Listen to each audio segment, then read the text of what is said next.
ओम नमो भगवते रुद्राय। शिवे भक्ति शिवे भक्ति, भक्तिर्शिवे शिवे, अन्यथा शरणं नास्ति, त्वमेव शरणं मम। कार्तिकेय का प्रणाम स्वीकार करें मुनिवर। यशस्वी भाव, शिव भक्ति एवं वैदिक धर्म का प्रचार प्रसार करने का वचन पूर्ण करने के लिए आ गए हो, ये जानकर अति प्रसन्न हूं। मैं अपना वचन अवश्य पूर्ण करूंगा मुनिवर, किंतु इस समय मैं आपके दर्शन करने आया हूं। माता पिता की आज्ञा से मैं पृथ्वी की परिक्रमा के लिए निकला हूं। यह कार्य पूर्ण होते ही मैं आपके पास लौट आऊंगा और अपने शेष कर्तव्य को पूर्ण करूंगा। माता पिता की आज्ञा से परिक्रमा करने निकले थे, तो उनकी आज्ञा का उल्लंघन कर यहाँ आश्रम में क्यों चले आए? मैंने कोई आज्ञा का उल्लंघन नहीं किया मुनिवर। पृथ्वी की परिक्रमा करते समय मार्ग में आपका आश्रम आया, तो आपके दर्शन का लोभ भी मन में आ गया। दर्शन सत्य है, किंतु दर्शन का लोभ सत्य नहीं है। यहाँ आने का अन्य कारण भी है। हाँ पूज्यवर, अन्य कारण भी है। क्या? पृथ्वी की यह परिक्रमा मेरे और छोटे भाई गणेश के बीच एक स्पर्धा है, और छोटे भाई को पराजित कर मैं विजयी होना नहीं चाहता। क्यों? यदि ऐसा हुआ तो जगत में सदा सदा के लिए बड़े भाई के बड़प्पन के प्रति साधारण जन का विश्वास ही उठ जाएगा। जगत का विश्वास प्राप्त करने के लिए तुम क्या स्पर्धा में होने वाली विजय को खो दोगे? जगत के विश्वास की प्राप्ति से बड़ी विजय और क्या है मुनिवर? उसके सामने अन्य सभी विजय तुच्छ हैं। ऐसा ही है और ऐसा ही होगा। यशस्वी भाव, मन प्रसन्न कर दिया है तुमने। जिस शिव भक्ति और वैदिक धर्म का प्रचार तुम करना चाहते हो, उसका व्यवहार तो तुम्हारे जीवन में उतर चुका है। तुम अपने अभियान में अवश्य सफल होगे कार्तिकेय। आज्ञा दीजिए मुनिवर, गणेश मेरी प्रतीक्षा कर रहा होगा।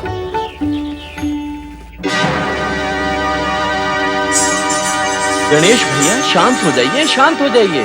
कार्तिकेय भैया आ जाएंगे। अरे आ तो जाएंगे, पर ये क्या उचित हुआ? तो अनुचित क्या हुआ? मैंने अपने माता पिता की परिक्रमा करके पृथ्वी परिक्रमा को छोटा बना दिया। क्या ये उचित हुआ? आपने स्वयं कहा था गणेश भैया कि माता पिता सर्वोपरि होते हैं, तो उनकी परिक्रमा भी श्रेष्ठ और उचित ही मानी जाती है। ऐसा मैं मानता था, आप भी मानते हैं, पर क्या बड़े भ्राता कार्तिकेय भी ऐसा मानेंगे? हो सकता है उन्हें यह अप्रिय लगे। यही सोच सोचकर मन व्यथित हुआ जा रहा है। क्यों लगेगा अप्रिय? आप दोनों भाइयों में तो अटूट प्रेम है। आपके इस कार्य से वे व्यथित होंगे। ये सोच के आपको व्यथित होना व्यर्थ है। फिर भी मैं उनसे क्षमा अवश्य मांगूंगा। देवी पार्वती, आज गणेश की बुद्धिमत्ता ने उसके उज्जवल भविष्य का परिचय दिया है। निश्चय ही गणेश जन जन द्वारा पूज्य होगा। गणेश ही क्यों, कार्तिकेय भी ज्ञान और धर्म के विषय में अग्रणी है। वह ना तो केवल ऋषि मुनियों का सत्संग करता है, अपितु वे उसका उपदेश सुनने के लिए लालायित रहते हैं। अपने माता पिता के प्रति उसके मन में आदर सम्मान है, तो छोटे भाई गणेश के लिए अगाध स्नेह भी है। मुझे तो ऐसा प्रतीत होता है कि गणेश को विजयी करने के लिए ही वह लौटने में विलंब कर रहा है। संभवतः तुम्हारा विचार सही हो, पर जब तक कार्तिकेय लौट नहीं आता, तब तक इस विषय में निश्चित रूप से कुछ नहीं कहा जा सकता। गणेश भी उसी की प्रतीक्षा कर रहा है।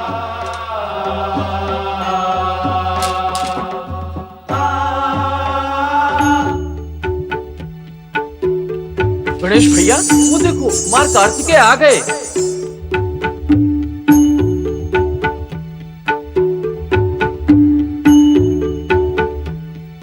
शिवनंदन कुमार कार्तिकेय की जय हो। शिवनंदन कुमार कार्तिकेय की जय हो। गणेश, तुम मुझसे पहले पृथ्वी की परिक्रमा करके लौट आए, इसकी मुझे प्रसन्नता है। इस विजय के लिए बधाई। कैसे विजय? और कैसी बधाई। मैं तो लज्जित हूँ और क्षमा प्रार्थी भी, क्योंकि मूषक राज तो पहले माता पिता के दर्शन कर उनका आशीर्वाद प्राप्त कर लें, उसके पश्चात इस विषय पे चर्चा करेंगे।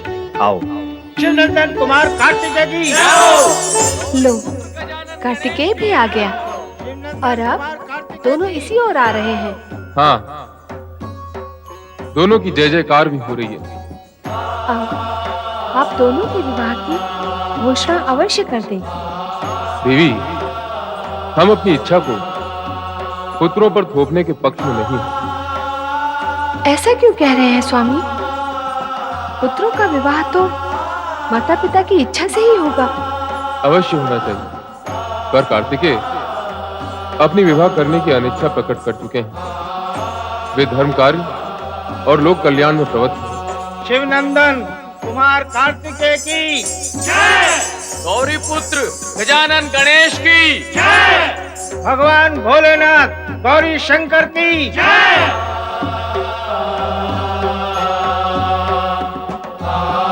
तुम दोनों ही पृथ्वी परिक्रमा में विजयी रहे हो। गणेश ने अपने बुद्धि कौशल से माता पिता की परिक्रमा करके पृथ्वी परिक्रमा का पुण्य प्राप्त किया और कार्तिकेय ने पृथ्वी की परिक्रमा करके माता पिता की आज्ञा का पालन किया। ओम नमः शिवाय। ओम नमः शिवाय। आओ नारद, तुम सदा ही समाचार लेकर आते हो, आज समाचार लेकर जाना। भगवान, क्या है वो शुभ समाचार जो कैलाश से प्रसारित होने जा रहा है? मैं भी तो सुनूं। गणेश और कार्तिकेय दोनों ही पृथ्वी की परिक्रमा स्पर्धा में विजयी होकर लौटे हैं। निस्संदेह शुभ समाचार है। स्पर्धा में दोनों का विजयी होना जगत के लिए शुभ संदेश है। शुभ संदेश कैसे नारद? माता, प्राय स्पर्धा में ईर्ष्या, अहंकार और दुर्भावना गतिमान रहती है, परंतु ये स्पर्धा जगत की अनूठी स्पर्धा मानी जाएगी। स्कंद कुमार कार्तिकेय मंद गति से अपने वाहन मयूर पर जा रहे थे ताकि अनुज गणेश की विजय हो, और गणेश ने विजय की लाभ या लोभ से नहीं, माता पिता की आज्ञा का पालन पूर्ण करने के हेतु माता पिता की परिक्रमा की। माता, यह आदर्श स्पर्धा क्या जगत को यह शुभ संदेश नहीं देती? यदि स्पर्धा सद्भावना पूर्ण हो तो दोनों पक्ष संतुष्ट और विजयी हो सकते हैं। नारद, तुमने तो समाचार को शुभ संदेश बना दिया। नारायण नारायण, बनाने बिगाड़ने का कार्य नारद से कैसे हो सकता है भगवान भोलेनाथ? ये सब तो आपकी लीला है। सात्विक गुणों से संपन्न आपके दोनों पुत्र बधाई के पात्र तो हैं ही, परंतु उनके माता पिता होने के नाते आपको भी बधाई हो। अपनी बधाइयों का भंडार सुरक्षित रखना नारद। हम शीघ्र ही दोनों का विवाह कर रहे हैं। उस समय आवश्यकता होगी। मैंने इन दोनों के लिए कन्याएं भी देख ली हैं। भगवान भोलेनाथ की इच्छा के अनुरूप मैंने राजा विश्वरूप को आपका संदेश पहुंचा दिया था। वे अपनी दोनों पुत्रियों सहित इस विषय पर आपसे निवेदन करने यहाँ आए भी थे। माता, भोलेनाथ, अब अधिक विलंब न करें। मैं शीघ्र ही आपके इस निर्णय की सूचना उन्हें देता हूँ। नहीं देव ऋषि, नहीं, ये संभव नहीं। संभव नहीं? नारायण नारायण, कैलाश की इस पुण्य धरती पर शक्ति स्वरूपा माता पार्वती और तीनों लोकों के स्वामी पिता भगवान भोलेनाथ के गुण संपन्न पुत्र कुमार कार्तिकेय के लिए असंभव क्या है? ये सत्य तो शक्ति और सामर्थ्य का परिचायक है देव ऋषि, किंतु विवाह का विषय सर्वथा भिन्न है। विवाह न करने का अपना निर्णय तो मैं से पूर्व भी स्पष्ट कर चुका हूं। इस विषय में मुझे अधिक विवश ना किया जाए तो मेरे हित में होगा।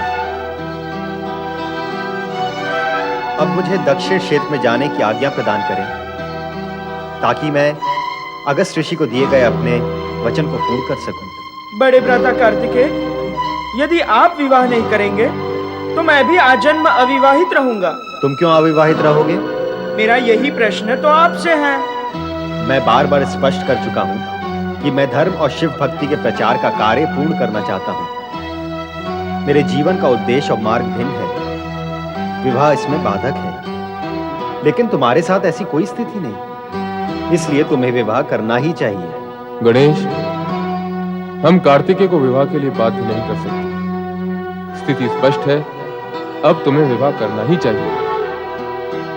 हम राजा विश्वरूप को वचन दे चुके हैं। अब तो बुद्धि और सिद्धि का विवाह गणेश से ही करना होगा। नारद, तुम राजा विश्वरूप के पास जाओ और उन्हें सूचित करो कि वे विवाह की तैयारियां आरंभ करें। कार्तिकेय, तुम गणेश के विवाह के पश्चात ही दक्षिण जा पाओगे। जैसी आपकी आज्ञा मां। मैं गणेश के विवाह के पश्चात ही दक्षिण जाऊंगा। अर्थात गणेश के विवाह का शुभारंभ शुभ ही शुभ होगा, मंगल ही मंगल होगा। बोलिए मंगल मूर्ति गजानन गणेश की जय। मंगल मूर्ति गजानन गणेश की जय। श्वेतांगोऽप्सरनेत्रहस्तिवदना कंठे च मुक्तावली देवानां प्रमुखोऽस्ति शंकरसुतो शतचंद्रवच्छान्तिदः विघ्नानां प्रतिकारकार्यकुशल चासीनमूशासनो सोयात गणनाथ भार्य यमने भूयाच्च सन्मंगलम्।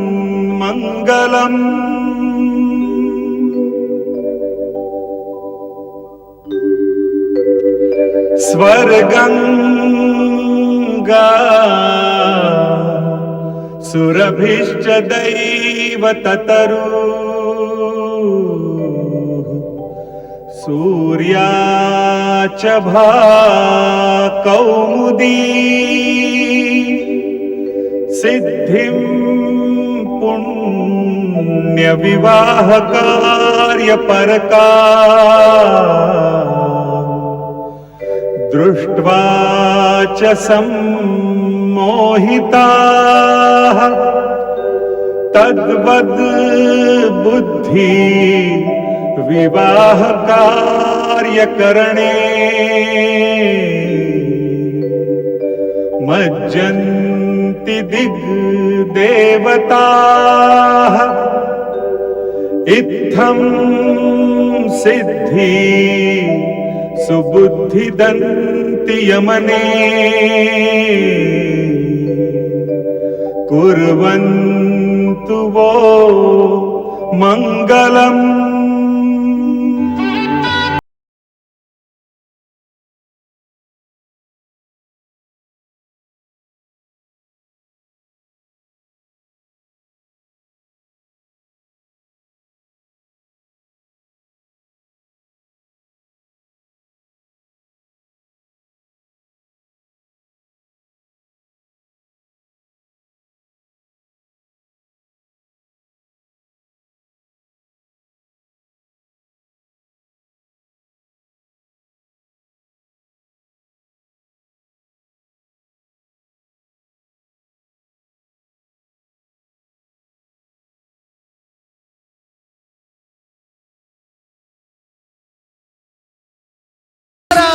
नारायण उपस्थित भक्तगण ध्यान से सुनेंगे तो लाभ होगा।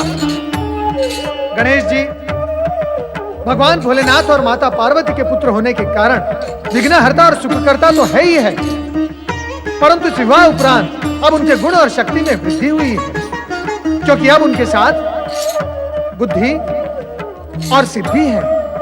जो भी भक्तगण गणेश जी के साथ बुद्धि सिद्धि की आराधना करेगा उसे बुद्धि और सिद्धि के साथ रिद्धि वैभव ऐश्वर्य सब कुछ कुछ प्राप्त होगा। इसलिए मेरे प्रिय भक्तगण, मेरे साथ प्रेम और श्रद्धा से बोलो, ओम श्री गणेशाय नमः। ओम श्री गणेशाय नमः। ओम श्री गणेशाय नमः। ओम श्री गणेशाय नमः। ओम नमः शिवाय। ओम नमः शिवाय। जय गौरी शंकर। जय गौरी शंकर। तेजस्वी यशस्वी भव।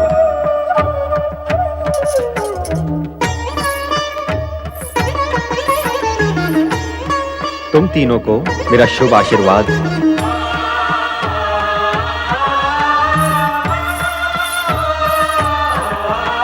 जगत का कल्याण ही कल्याण करते रहो। अब मैं माता पिता का आशीर्वाद प्राप्त कर दक्षिण की ओर प्रस्थान करूंगा।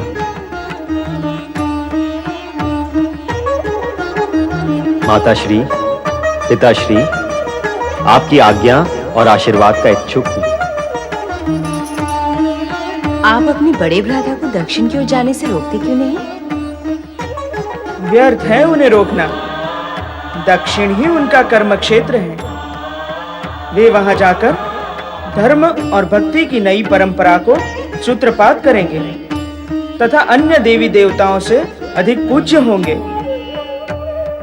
गुरुमुखम, षटमुखम, सुब्रमण्यम आदि नामों से दक्षिणवासी उनकी पूजा करेंगे।